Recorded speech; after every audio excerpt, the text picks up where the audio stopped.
Hola, querido. Una vez más estamos reunidos esta noche para el estudio de la palabra de Dios. La Biblia es un libro poderoso porque fue escrito por inspiración del Espíritu y el Espíritu es hacedor de maravillas. Entonces no dudes que a través del estudio de la Biblia Dios puede intervenir poderosamente en tus manos, en tu vida. Vamos a orar. Padre querido, gracias Señor, gracias por tu palabra, gracias por la oportunidad, el privilegio que nos das de abrir las Sagradas Escrituras. En este momento, Señor, extiende tu mano poderosa en dirección de las personas que están mirando, oyendo, recibiendo el mensaje a través de la tecnología. Que tu Espíritu trabaje poderosamente en esas vidas y haga milagros, maravillas. Vamos a predicar, pero no queremos hacerlo con palabras humanas. Queremos que el ser humano desaparezca y que la persona maravillosa de Cristo se muestre en la plenitud de su poder, en el nombre de Jesucristo. Amén. Muy bien, queridos, el texto para el mensaje de hoy está aquí en el libro de Hechos de los Apóstoles, capítulo 9, versículos 1 y 2. En realidad, tendríamos que leer hasta 10, 11 versículos, pero no vamos a leer todos ellos.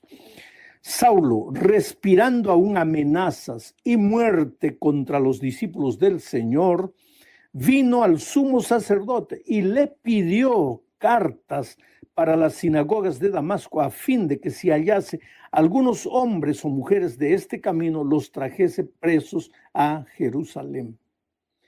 Este Saulo que es mencionado aquí es el famoso apóstol Pablo. Solo que antes de ser el apóstol Pablo convertido, misionero, establecedor de muchas iglesias, predicador poderoso del evangelio, que no tuvo vergüenza de llevar el evangelio ante los reyes, ante los príncipes, ante los potestados de aquellos tiempos. Antes de ser todo eso, él fue un perseguidor de cristianos. Solo que él perseguía cristianos con toda sinceridad. Él no era un hombre malo, él no pensaba que estaba persiguiendo a Jesús, no. Él pensaba que estaba persiguiendo a un bando de fanáticos, herejes, que estaban contra la Santa Madre Iglesia de aquellos días, contra la iglesia de los judíos. Saulo era un judío, había nacido, había crecido recibiendo las enseñanzas judías y él no aceptaba a Jesucristo. Por lo tanto, él nunca pensó cuando perseguía a los cristianos que estaba persiguiendo a Jesús, que estaba persiguiendo a Dios. Al contrario, él pensaba que le estaba haciendo un favor a Dios, persiguiendo a los herejes, a los fanáticos. Sin embargo, los planes de Dios son extraordinarios. Un día, camino de Damasco, apareció un resplandor así extraordinario en medio de la oscuridad. Qué lindo que en medio de la oscuridad de nuestra vida aparece la luz del evangelio un día. Aparece la luz de la palabra de Dios. Lámpara es a mis pies tu palabra y lumbrera a mi camino, dice David. Saulo estaba caminando ahí, persiguiendo, cabalgando, persiguiendo a los cristianos, cuando de repente en medio de la oscuridad de la noche aparece un resplandor. Y Saulo cae. Y el resplandor fue tan grande que él queda ciego. Come el polvo de la tierra. Se levanta, no ve nada. Y sabes, en ese momento, en su incapacidad, en su impotencia, en su derrota, en su fracaso, él comienza a pensar, ¿qué sucede? ¿Qué sucede conmigo? ¿Por qué me está sucediendo? Y entonces escucha una voz que le dice, Saulo, Saulo, ¿por qué me persigues? Y él se asusta, mira para todos lados, no ve nada, está ciego. Y pregunta, Señor, ¿quién eres tú? Y entonces oye la respuesta, yo soy Jesús a quien tú persigues. Dura cosa te es dar coces contra el aguijón. Yo soy Jesús a quien tú persigues. Pobre Pablo. Él pensaba que estaba persiguiendo un bando de fanáticos y de repente escucha la voz de Dios que le dice, yo soy Jesús a quien tú persigues. Cada vez que pienso en la historia de Pablo me acuerdo de la historia de mi padre, ¿sabes? Mi padre era un hombre sincero, pero con toda sinceridad no creía en Jesús. Cuando mi madre comenzó a recibir el Evangelio, él endureció su corazón. Él nunca quiso comprometerse con Jesús, nunca quiso rendirse a Jesús. Escuchó muchas veces la voz de Dios. Nosotros los hijos crecimos, todos nos bautizamos, todos continuamos en la iglesia, le hablamos a él muchas veces de Jesús, pero él nunca quiso aceptar a Jesús. Estaré predicando en este momento a alguien que está como mi padre. ¿Hace cuántos años? 20, 30 años que tu esposa ya es cristiana, que tu esposa aceptó el evangelio, que tus hijos, de repente tienes hasta un hijo pastor, un sobrino pastor, pero a ti nada te toca, nada te conmueve. Pobre mi padre. Él pensaba que estaba luchando contra la esposa, contra los hijos. Él pensaba que estaba luchando contra un bando de gente fanática, pero él nunca se imaginó que estaba luchando contra el Señor Jesucristo. Yo ya crecí, me hice pastor, era un predicador del evangelio en diferentes lugares del mundo. Un día llegué a mi casa, a la casa de mi padre. Él ya estaba envejecido, estaba con un cáncer que estaba devorando su vida. Pero entonces descubrí que él había aceptado el evangelio. Y cuando yo le pregunté, pero papá, tantos años, ¿cómo es que finalmente te rendiste a Jesucristo? ¿Sabes lo que él me dijo? Hijo, una noche yo estaba en mi cama mirando al cielo porque enfermo ya no puedo estar en pie. Cuando yo estaba en pie miraba solo en el plano horizontal, miraba solo las cosas de esta vida, solo las cosas de este mundo, pero cuando me enfermé caí en la cama y aunque no quería tenía que mirar al cielo. Y cuando miré al cielo escuché la voz de Dios que me decía, ¿por qué demoras para entregarte? Te he llamado toda la vida, ¿por qué demoras? Y esa noche solo, porque mi padre dormía solo, porque gritaba a veces en la noche con dolores terribles del cuerpo. Entonces él dormía solo en un cuarto. Y ahí en la soledad se dio cuenta que estaba luchando con Dios y se entregó. Y yo tuve la alegría de bautizar a mi propio padre. Después de 34 años que él dijo, no, no, no. Y yo te pregunto, ¿hace cuánto tiempo tú estás luchando contra la voz de Dios?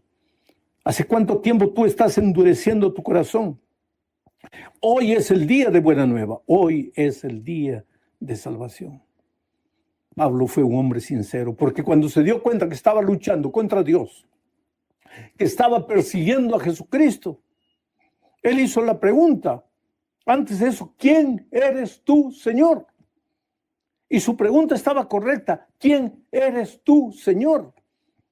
Porque hay mucha gente que conoce a Jesús y en lugar de preguntar, ¿quién eres tú, Señor? ¿Sabe lo que pregunta? ¿Qué debo hacer, Señor? Y a veces nosotros los cristianos, en lugar de enseñarles primero el quién a los que están conociendo la palabra de Dios, ya salimos enseñándole los qués. No puedes comer esto, tienes que vestir así, no puedes escuchar esto, no puedes ir ahí, tienes que guardar el sábado, tienes que hacer esto, tienes que. ¿Y el quién? Oh, querido, el quién le da sentido a los qués. No te atrevas a enseñar los qués si primero la persona no se ha enamorado, no ha entregado la vida, no ha entregado el corazón al quién. Y el quién es el Señor Jesucristo. Él vino a la tierra, murió en la cruz del Calvario para conquistar el corazón de las personas. Y si tú le has dado tu corazón, si tú te has rendido a Él, entonces los qués aparecerán naturalmente. La vida cristiana no es un relacionamiento con los qués que la iglesia te dice o que la palabra de Dios te presenta. La vida cristiana es un relacionamiento con el quién. Y si estás enamorado del quién, si le has entregado el corazón al quién, si amas al quién que es Jesucristo, los qués, que son los deberes de la vida cristiana, encajarán de manera natural en tu experiencia. Hace muchos años yo estaba predicando en un lugar y una ancianita se acercó de mí y me dijo, pastor, ¿está viendo aquel hombre allá de cabello blanco, aquel ancianito? Sí, señora, es mi esposo, pastor. Ah, qué bueno. Me dice, estoy casada con él hace 60 años. 60 años. 60 años es mucho tiempo. Y ella me dice, pastor, pregúntele a mi esposo, en estos 60 años de matrimonio, yo he sido una esposa perfecta. En los moldes tradicionales de un matrimonio, porque los tiempos han cambiado, he sido una esposa perfecta. Ropa limpia, comida hecha, casa bien ordenada, hijos bien educados. Yo he cumplido mis deberes de esposa perfectamente, pero pastor, nunca he sido feliz. ¿Cómo? Le dije, señora, usted solo ahora, después de 60 años, ¿se ha dado cuenta que nunca ha sido feliz? ¿Por qué usted dice que nunca ha sido feliz? Y ella me miró triste y dice, pastor, es que yo nunca amé a mi esposo. Pero señora, solo ahora, 6 décadas después de casada, usted se da cuenta que no lo ama. Y ella me dice, no, pastor, no es ahora, yo nunca amé a mi esposo. Pero ¿y entonces por qué se casó? Y ella, derramando lágrimas, me dijo, pastor, cuando yo era una jovencita de 15 años, las muchachas no escogíamos esposo para nosotros. Los papás nos escogían el esposo. Y un día llegó mi papá y dijo, hija, mira, dentro de 2 meses te vas a casar con el hijo de mi compadre fulano. Yo no sabía quién era el compadre, no conocía al muchacho. Pero entonces se comenzó a preparar el ajuar, la iglesia, el banquete, los invitados, las tarjetas de invitación, todo listo para el matrimonio.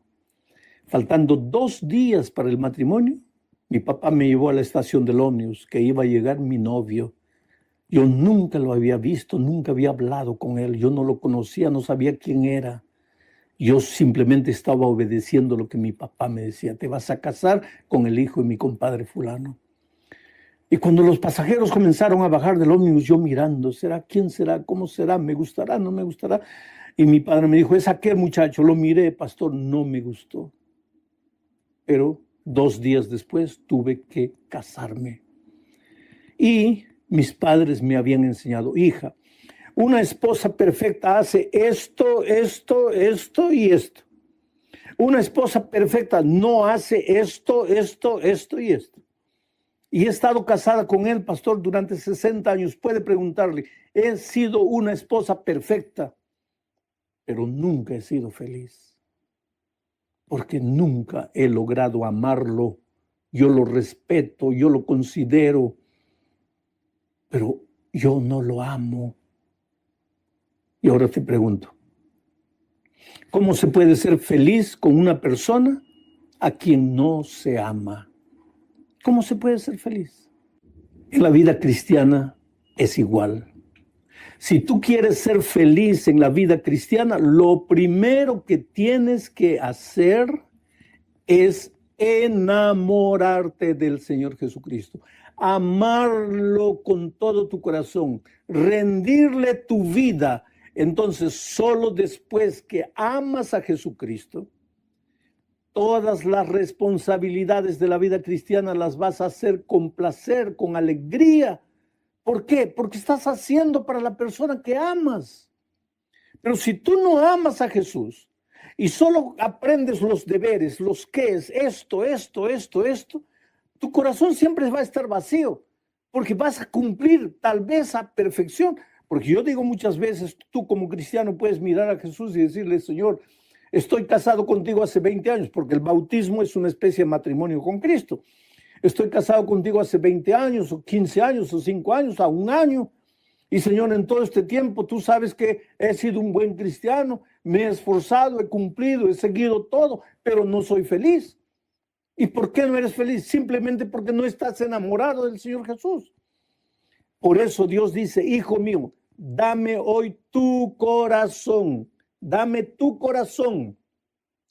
y después que tus ojos se fijen en mis caminos, pero después que me hayas dado tu corazón. Ahora, si tú no me das el corazón, yo no quiero que tú te fijes en mis caminos, que andes en mis caminos, que guardes mis mandamientos, que sigas mi consejo. ¿Para qué? Eso no te sirve, porque esto no te da vida. Quien te da vida soy yo, dice Jesucristo. Yo soy la vid, tú eres el ramo. Ven a mí, entrégate a mí. Vive conmigo una vida de compañerismo. Y entonces, como resultado de esa vida de comunión con Cristo, tú vas a aprender a caminar en los caminos de Dios. Pablo estaba cierto cuando preguntó, Señor, ¿quién eres tú? Ahora mira, una vez que él pregunta, ¿quién eres tú? Jesús le dice, yo soy Jesús a quien tú persigues. Dura cosa te es dar coces contra el aguijón. ¿Entiendes esta figura? ¿Qué cosa es dar coces contra el aguijón? El caballo da coces contra el clavo puntiagudo, contra el aguijón. ¿Quién se va a herir? No es el clavo, es el caballo. Agarra tú, cierra el puño y comienza a golpear la pared llena de clavos con la punta para afuera. ¿Quién se va a reventar la mano? Eres tú, no es el clavo. Cristo es la roca. Dura cosa es para ti endurecerte contra Dios. Él te llama, te llama, te llama. Si tú resistes, si tú endureces tu corazón, si tú no te entregas, ¿quién pierde? No es Dios, eres tú. Por eso dice, dura cosa te es dar coces contra el aguijón. Y ahora Dios le dice, ahora que ya sabes que soy yo, Jesucristo, que ya me has entregado tu vida, que ya te has rendido a mí, levántate, levántate, ve a Damasco, busca mi iglesia en Damasco y ahí te dirán todo lo que tienes que hacer. Sabes que el otro día yo encontré una persona que me dice, pastor, yo me encontré con Jesús. Jesús es la cosa más extraordinaria en mi vida. Yo le entregué mi vida a Jesús. Yo amo a Jesús. Yo estoy enamorado de Jesús. Yo por Jesús sería capaz de hacer cualquier cosa en esta vida, Señor. Yo no tengo restricciones porque Jesús llenó mi corazón completamente. Ahora, pastor, con la iglesia yo no quiero saber nada. Porque la iglesia es de los hombres. Jesús es Jesús. La iglesia es de los hombres. Sabes que esta manera de raciocinar es interesante, porque hoy día está de moda eso. Yo amo a Jesús, yo ya le di mi vida a Jesús, pero con la iglesia no quiero saber nada. Lo que las personas no saben, es por eso que tienes que estudiar toda la Biblia, no solo un versículo aquí, otro versículo allá. Tienes que estudiar toda la Biblia y tú te vas a dar cuenta que el Señor Jesús compara a su iglesia de dos maneras. Primero, dice que Él es la cabeza y la iglesia es su cuerpo. Y después dice que Él es el novio y la iglesia es la novia. Él es el esposo, la iglesia es la esposa. Vamos a pensar en estas dos figuras. Jesús es la cabeza, la iglesia es el cuerpo. ¿Cómo tú puedes decir a Jesús, Señor, tú eres la cabeza, yo te amo, pero le doy un puntapié al cuerpo porque no me gusta tu cuerpo, porque tu cuerpo es de los hombres? ¿Quién dice eso? Jesús dice que Él es la cabeza de la iglesia. Tú no puedes hacer separación entre la cabeza y el cuerpo. Jesús y su iglesia son una sola cosa. Cuando tú estás contra Jesús, estás contra su iglesia. Cuando estás contra la iglesia, estás contra Jesús. Es por eso que no hay lógica, no hay coherencia cuando alguien dice, yo amo a Jesús, pero no quiero saber nada con la iglesia. Ahora pensemos, por ejemplo, en la otra ilustración. Jesús es el esposo, la iglesia es la esposa. Vamos a decir que tú vienes a mí y comienzas a hablar pestes de mi esposa, hablar mal de mi esposa.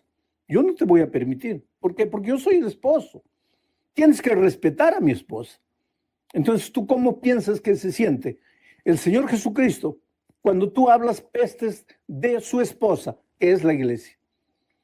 Pastor, ¿quiere decir que la iglesia es perfecta también como Jesucristo? No, querido. La iglesia no es perfecta. ¿Y sabes por qué? Porque todavía todos los seres humanos, ninguno es perfecto. Porque estamos peregrinando en el desierto de esta vida. porque todavía cargamos la naturaleza pecaminosa dentro de nosotros. Pero cuando Cristo venga, esto mortal será vestido de inmortalidad e esto corruptible será vestido de incorruptibilidad. Entonces, solo cuando Cristo venga, la naturaleza pecaminosa que cargamos será extirpada de nuestro ser y seremos seres perfectos. Pero en esta tierra, nosotros, seres imperfectos, formamos la iglesia perfecta, la iglesia imperfecta, y asimismo somos perfectos en Jesucristo, no en nosotros, no por causa de nosotros. Yo siempre digo, esta iglesia sería perfecta, linda y maravillosa si yo no fuera miembro de esta iglesia. Mi imperfección hace la iglesia imperfecta. Porque imagínate, si yo me saliera de la iglesia y todos ustedes se quedaran y todos ustedes formaran la iglesia de Dios, ¿cómo sería la iglesia? ¿Cómo eres tú? ¿Y cómo eres tú? Lindo, maravilloso, santo, ¿no? Compasivo, nunca hablas mal de nadie, nunca piensas mal de nadie, amoroso, le extiendes la mano a todos. Entonces la iglesia sería perfecta, ¿no es cierto?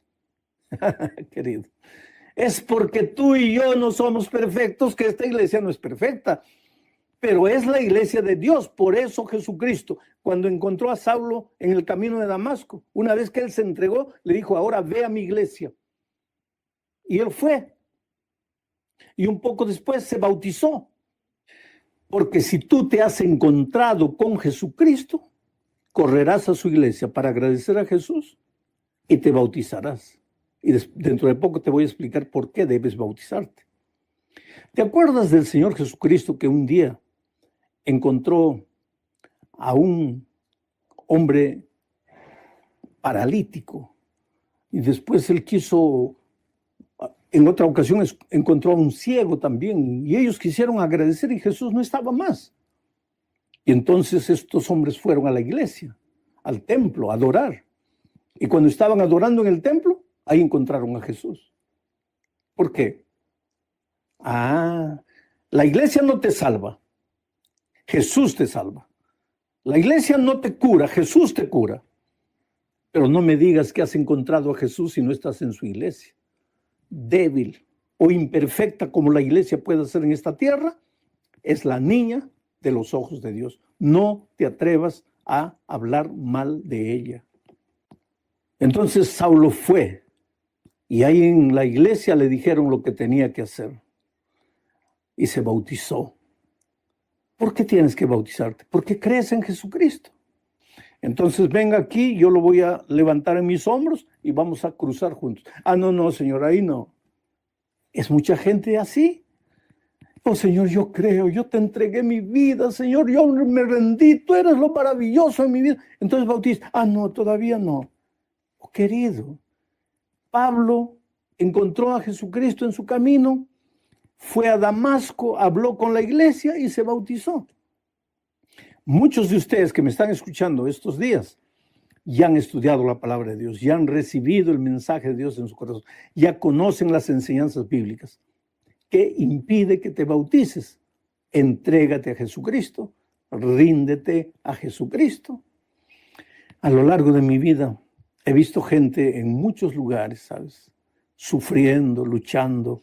Elohim Ayala es una mujer que llegó a los Estados Unidos, jovencita, en busca de un futuro mejor, se casó. ¿Cuántas personas se casan pensando ser felices, no? Yo siempre digo que para ser feliz en el matrimonio no se necesita un hombre y una mujer, se necesita 3 personas, un hombre, una mujer y Cristo en medio. Para que un hogar sea feliz no se necesita que el hombre ame mucho a la mujer, que la mujer ame mucho al hombre. Se necesita que los dos, hombre y mujer, amen mucho más que entre ellos amen al Señor Jesús. Porque es el Señor Jesús que refleja su carácter en las personas. Porque hombre y mujer que no han entregado la vida a Jesús, por naturaleza son egoístas, buscan la felicidad. Cuando se casan ya llegan al matrimonio y dicen, ojalá que sea feliz. ¿Cómo que ojalá que sea feliz? Deberías llegar diciendo, yo quiero hacer feliz a esta persona con la que me estoy casando. Pero no, tú quieres que la otra persona te haga feliz y ahí nadie es feliz. Elohim llegó al matrimonio queriendo ser feliz y no fue feliz. Se casó con un hombre violento, malo, un hombre que la agredía físicamente, emocionalmente. A veces las palabras duelen más que los golpes físicos. Tuvieron un hijo, después permanecieron casados por causa de ese hijo. Pero eso no es felicidad, eso no es paz. Y yo te digo, el plan de Dios para tu vida no es ese, querido. Él quiere que tengas un hogar feliz, hijos felices. En este mundo de maldad, de lucha, de violencia, de traición, ¿cuál es el único lugar donde te sientes seguro? Usted es tu casa. Ahora, si en tu casa todo es pelea, indiferencia, agresión, entonces, ¿qué felicidad hay? Y Dios no quiere eso para ti, pero tú puedes hacer lo que quieras para esforzarte, para curar las heridas, para restaurar el matrimonio. No lo vas a poder, a no ser que te entregues a Jesucristo, porque solo Jesús puede cambiar los corazones. Pero este hombre, pues, nunca entregó su corazón a Dios y acabaron divorciándose.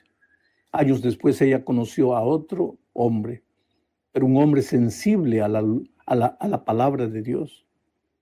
Él tenía un hijo, ella un hijo, y los dos juntos tuvieron un tercer hijo.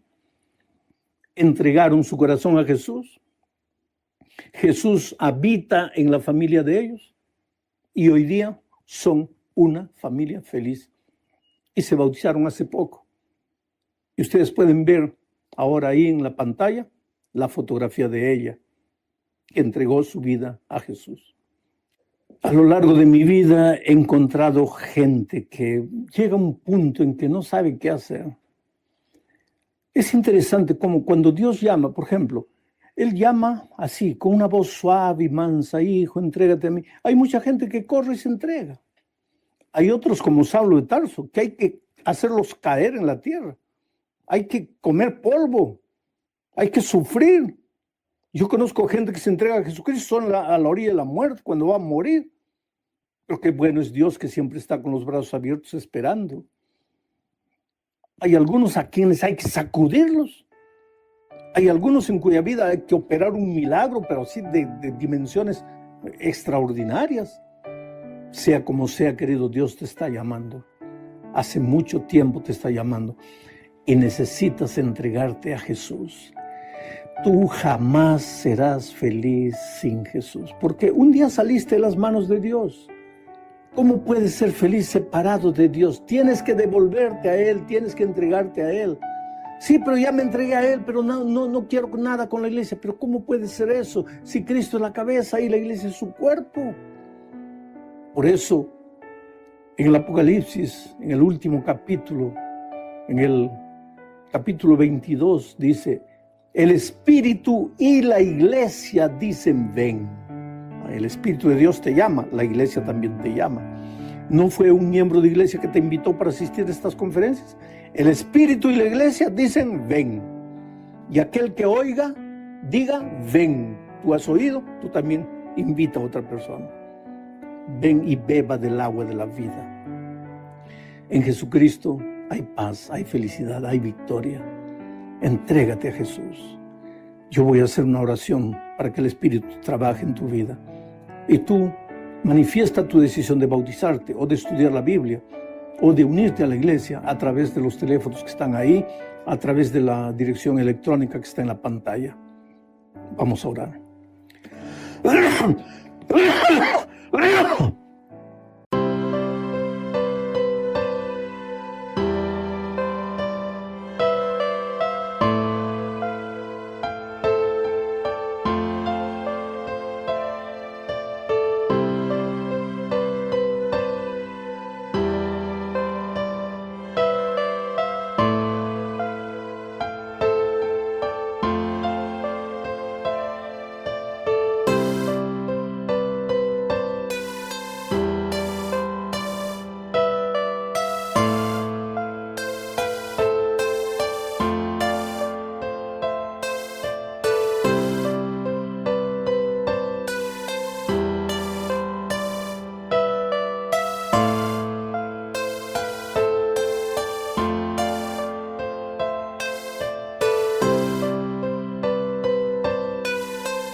Padre querido que estás en los cielos, Señor, gracias.